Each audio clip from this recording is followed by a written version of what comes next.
অচিনাকি ঠাইলৈ গ'লে আমি বেছিভাগেই গুগল মেপৰ সহায় লওঁ, নহয় জানো? গুগল মেপত ঠাইখিনিৰ নাম চাৰ্চ কৰিলেই আমাক সুন্দৰকৈ ঠাইখন ক'ত আছে দেখুৱাই দিয়ে।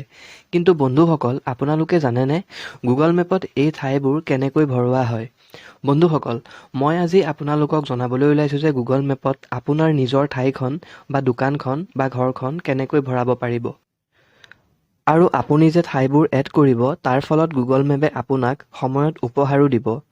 ভিডিঅ'টো স্কিপ নকৰাকৈ শেষলৈকে চাই থাকক, তেতিয়া আপুনিও পাৰিব গুগল মেপত এড্ৰেছবোৰ এড কৰিব। গুগল মেপত এড্ৰেছ এড কৰিবৰ কাৰণে আপোনালোকৰ মোবাইলত এটা এপ্লিকেশ্যন লাগিব। এপ্লিকেশ্যনটোৰ নাম হৈছে গুগল মেপ। এই এপ্লিকেশ্যনটো সকলোৰে মোবাইলত প্ৰথমৰ পৰাই ইনষ্টল হৈ থাকে। কিন্তু আপোনালোকে এপ্লিকেশ্যনটো আপডেট কৰি ল'ব।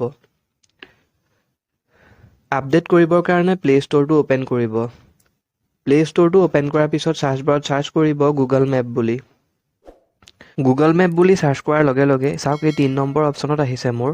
আপোনালোকে এনেকৈ বিচাৰি ল'ব মেপছ, নেভিগেট এণ্ড এক্সপ্ল'ৰ। এই অপশ্যনটোত ক্লিক কৰিব। ইয়াত যদি আপোনালোকৰ আপডেট হৈ থকা নাই, তেতিয়াহ'লে এই অ'পেনটোৰ ঠাইত আপডেট বুলি থাকিব আৰু সেইটোত ক্লিক কৰি আপোনালোকে আপডেট কৰি ল'ব। আপডেট হোৱাৰ পিছত মেপখন অ'পেন কৰিব। অ'পেন কৰাৰ লগে লগে এনেধৰণে আহিব। ইয়াত আপোনালোকে এড্ৰেছ এড কৰিবৰ কাৰণে আপোনালোকৰ ইমেইল এটা চিলেক্ট কৰি ল'ব এই ওপৰতে থকা আইকনটোত ক্লিক কৰি। তাৰপিছত তলত আছে চাওক কণ্ট্ৰিবিউট, এই অপশ্যনটোত ক্লিক কৰিব।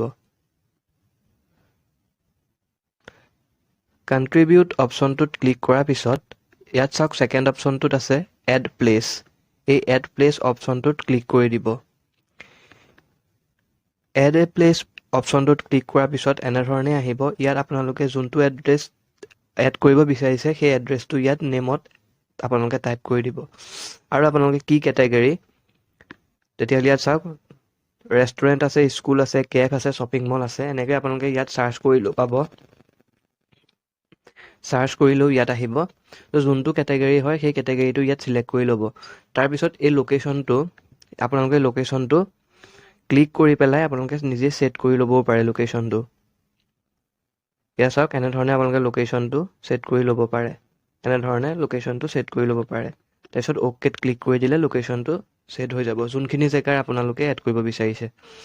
তাৰপিছত এই ওপৰতে থকা শ্বেয়াৰ অপশ্যনটোত ক্লিক কৰি দিব। শ্বেয়াৰ অপশ্যনটোত ক্লিক কৰাৰ পিছত আপোনালোকে ইয়াত আহিব এড এ ফটো।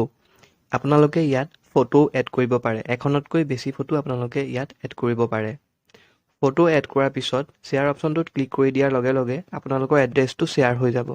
শ্বেয়াৰ হোৱাৰ পিছত আপোনালোকে ক'ত চাব, এড্ৰেছটো শ্বেয়াৰ কৰাৰ পিছত আপোনালোকে এড্ৰেছটো গুগল মেপে এপ্ৰুভ কৰিছেনে নাই চাবৰ কাৰণে ভিউ ইয়ৰ প্ৰফাইল অপশ্যনটোত ক্লিক কৰি দিব। ভিউ ইয়ৰ প্ৰফাইল অপশ্যনটোত ক্লিক কৰাৰ পিছত ইয়াত চাওক তলত আছে এডিটছ বুলি। এই এডিটছ অপশ্যনটোত যাব।